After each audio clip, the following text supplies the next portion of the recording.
Good afternoon. It's 20 past 1 on Sunday, and it's unusual for me to be doing a blog on a Sunday, but we're off to Taiwan in a few days. So, this has given me the opportunity just to get one final vlog in Australia before we leave. Now, this has been a long time coming, this holiday. We both need it like a passion. And I know I'm exceedingly tired. And anything that just gives me a break from the mundane life that we lead is welcome. And we look,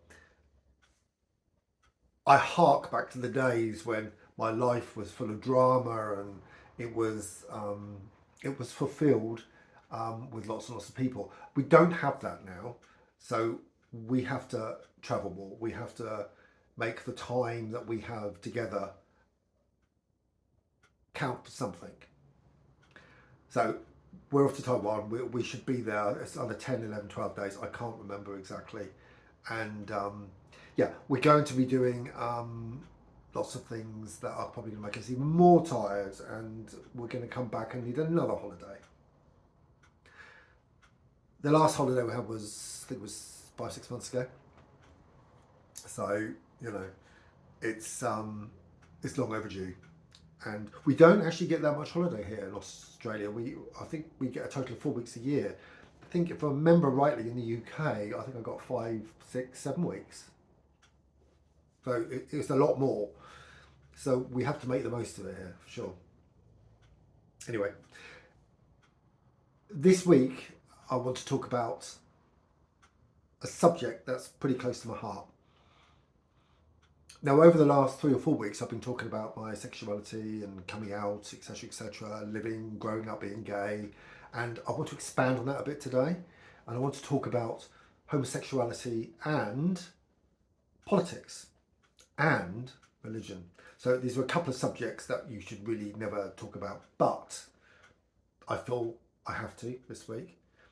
And I'm a gay man. I love politics. Unusual, because in this day and age, we really don't know much about politics. Now, I was never taught about politics or the Constitution in school, and I firmly believe that is a subject that you should learn about. As an individual, my interest in politics is genetic. It is my father's influence, I guess. My father is a true socialist, so he's quite left wing in his views. He's actually moderated those views over the years, and he's become a little bit more mellow. But he's always encouraged me to follow my heart with politics. He's never tried to make me a socialist. I mean, obviously, I think he'd be mortified if I was, certainly today, a right-wing Tory. But I have been. Shocking. Gay man, right-wing Tory. Is it so shocking, though? My political affiliations have changed much over the years. So I've sort of gone from being a conservative in the late 80s, early 90s, to, I suppose, now a social democrat who voted Labour, well, would have voted Labour in the British general election had I been given the opportunity. Anyway, Margaret Thatcher. Look, Margaret Thatcher as a politician was probably the best leader the UK has had in my lifetime. But she did very little, if anything, for equality and for people like me. And that hurt a lot. Section 28, which prevented me from talking to people about my sexuality and any problems I had and any difficulties, was actually one of the reasons that I suffer so much today with anxiety and stress. I carried a lot around with me as a young teenager, and the archaic laws that were in place at the time just would not allow me to express who I was. That's wrong. I think the age of consent. I mean, I wrote an article for a local newspaper in Southampton, the Daily Echo, about the age of consent. Now that changed, I think, excuse me, I think it was the late 90s in the UK. Excuse me, I've got a frog in my throat today. And it incensed me. I mean, at the time, the age of consent was 21. Now, as a gay man, I'd had sex long before that. And as a child, you tend to experiment anyway with people of your own age. I don't really want to go into any more detail on that, but you do. And I was very well aware that any acts that I did that went against convention or the norm made me, at least in the eyes of the law, abnormal, bad, deviant. Margaret Thatcher done nothing to help me, to help people like me at all.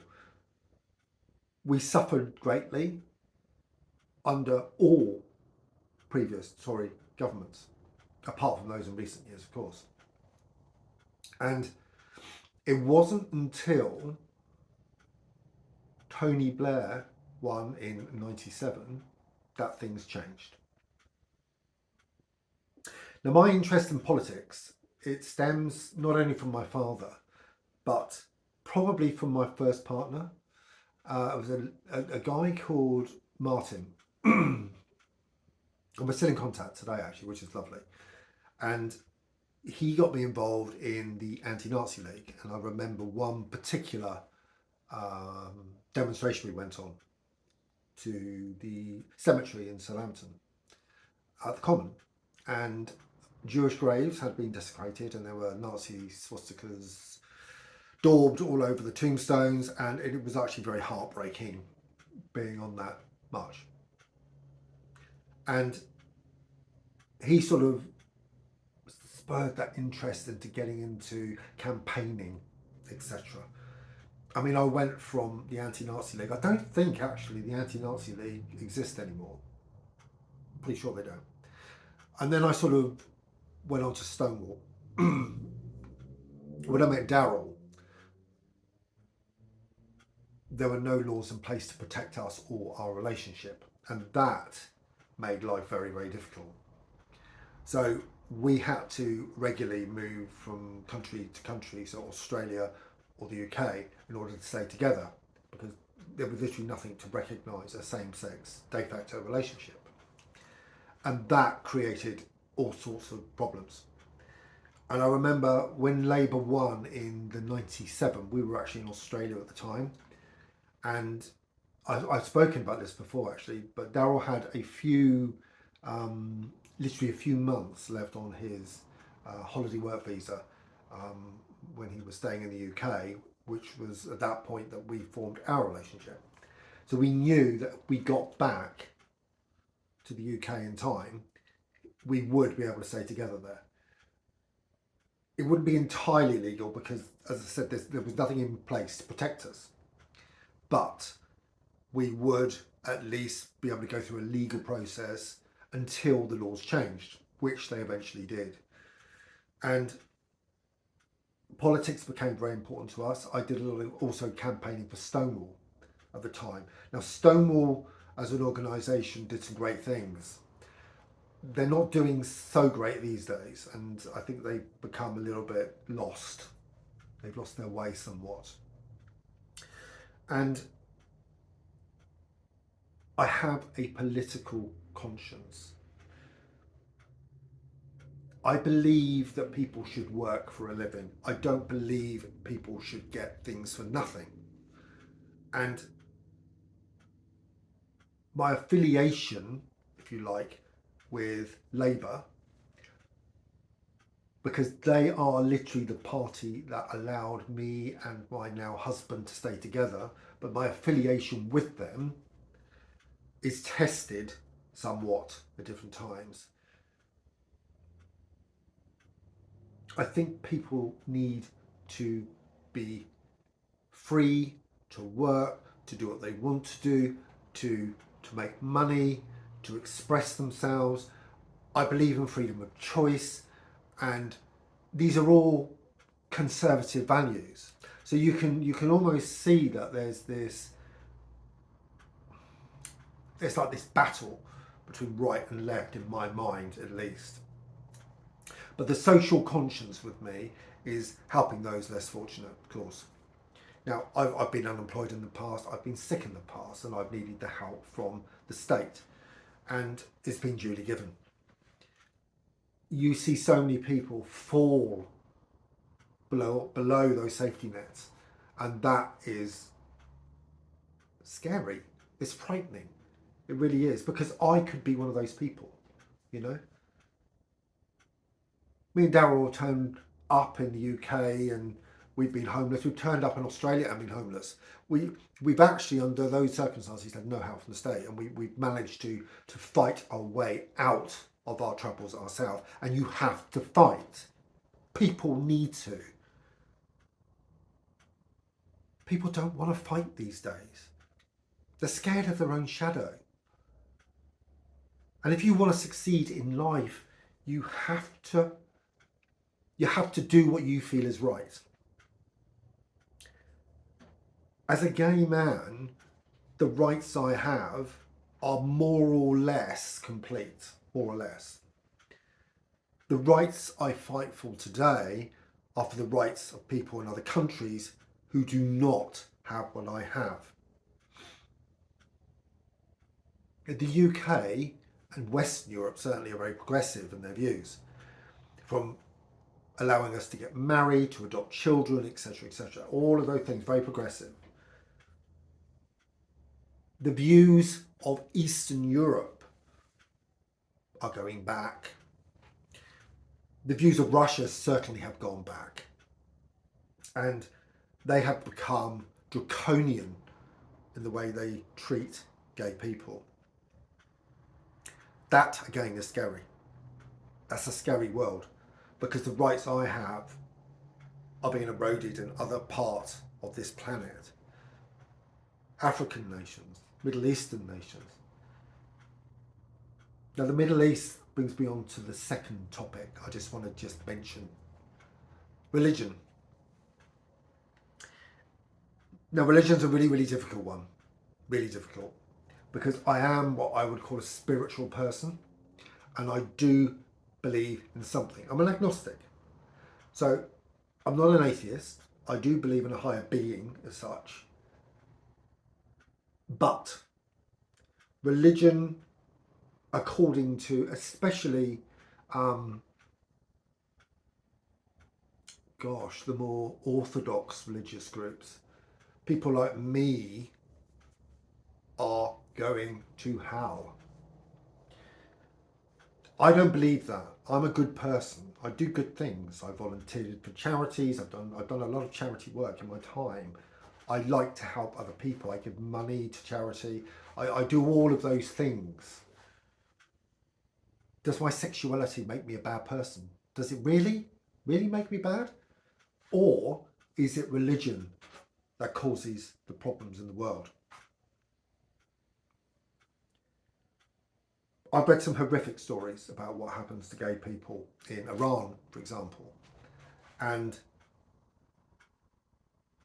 the torture they go through, the public executions in the Middle East.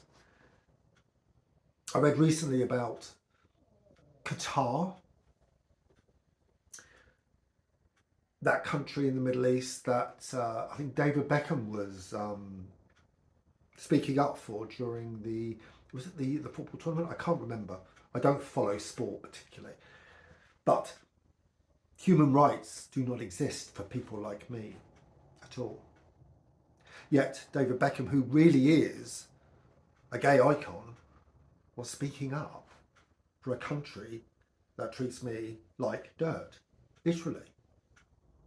And I read recently that they've joined, gosh, I can't remember what it's called, but the on the Human Rights Council, something to do with human rights. They've been allowed to join this Human Rights Council in the UN. Why? I mean, I firmly believe that the UN has had its day. I mean, when things like that happen and they've become so, gosh, the UN does nothing. The state of the world today, the UN has done nothing at all to help protect anyone. It literally does nothing. So anyway, religion, Orthodox religion, the way they treat me and people like me shocks me to the core. I mean, I see, as I said, I've read lots, I've seen lots, you see lots on the internet. Don't search it. You really don't want to know because it is horrendous. But that plays havoc with my mind because I am a spiritual person. And I believe Jesus, for example, would be accepting of everyone, no matter what their sexuality. And in fact, why does my sexuality matter to anyone but myself and my husband? It shouldn't, you know? We don't encroach on other people's lives.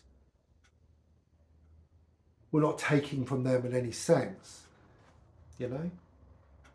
And why does the fact that Russia has to criminalise homosexuality, why do they do that? What has homosexuality, what are they afraid of? What has it done to that country? It's odd. It's odd, you know? It's people treating other people differently just because they're different. Just because they're homosexual, lesbian, asexual, bisexual, whatever, transgender. We're all equal, every one of us. We all have a story to tell, we all have a heart, we're all human.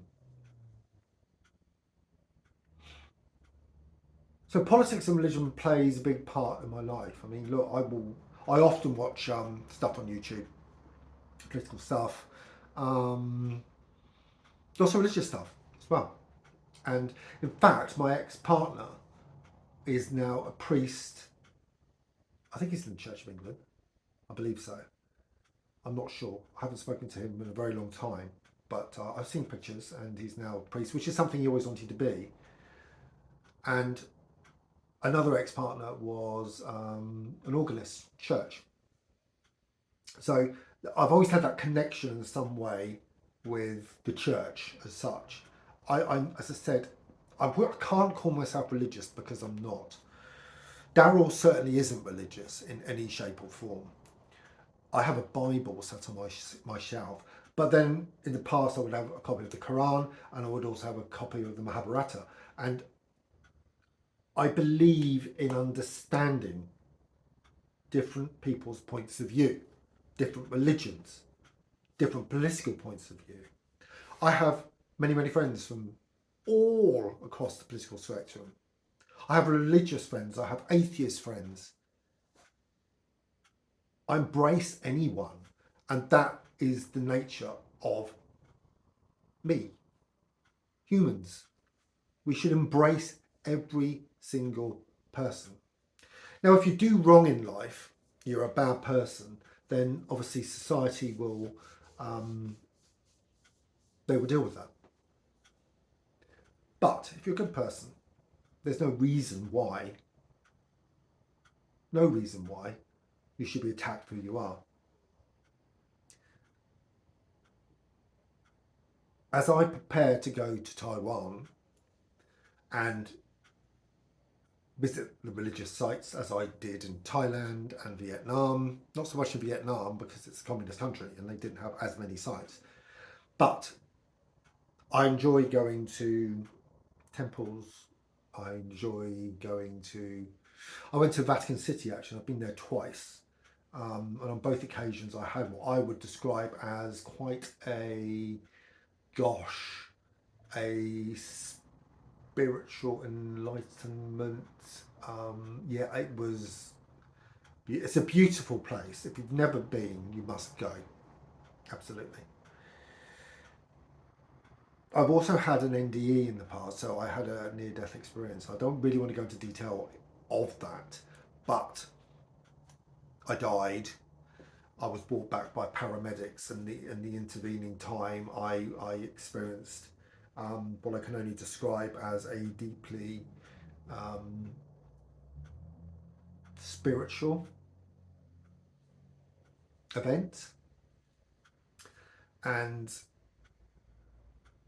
I'd never been to a church. Well, I had been to a church, but not recent times when this NDE happened.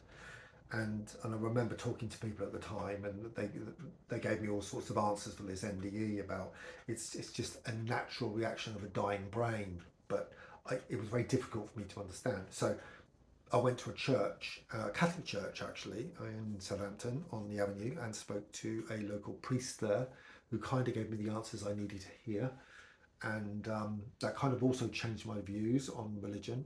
And it didn't make me more religious, but it made me understand religion a lot more, and it was a lot more comforting as well.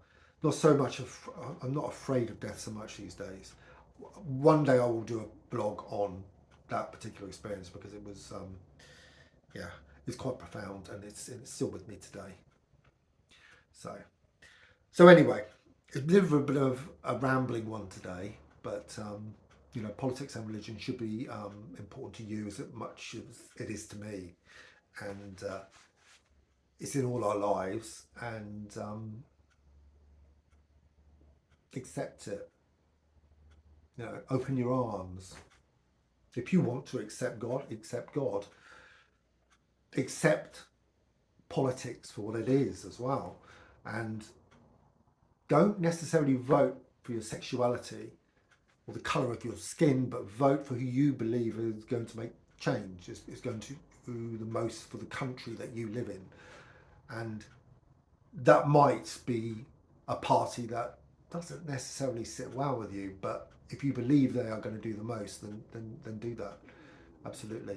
I'm not afraid of doing that myself. So anyway, look, that's it for today. We're off to Taiwan in a couple of days, and itchy nose. You can tell summer's coming here in Australia because the pollen's out, and my nose has been streaming, my eyes have been streaming, so it's time to go. But look, we're going to be away for a while, so I will be doing a few videos, not as probably professional as these ones, but yeah, it's going to give you a sort of a taste of Taiwan, and it's a country I'm falling in love with the more and more I hear about it. And with everything, geopolitics going on the way it is in the world at the moment, I hope Taiwan exists in its present form and isn't taken over by China anytime soon. But we want to get this country in case things go wrong, because they probably will. Look after yourselves, and I will keep you informed of our trip, obviously. And yeah, if you haven't subscribe already to Roaming Brit and Luke Martin Jones. So look after yourselves. Ciao for now.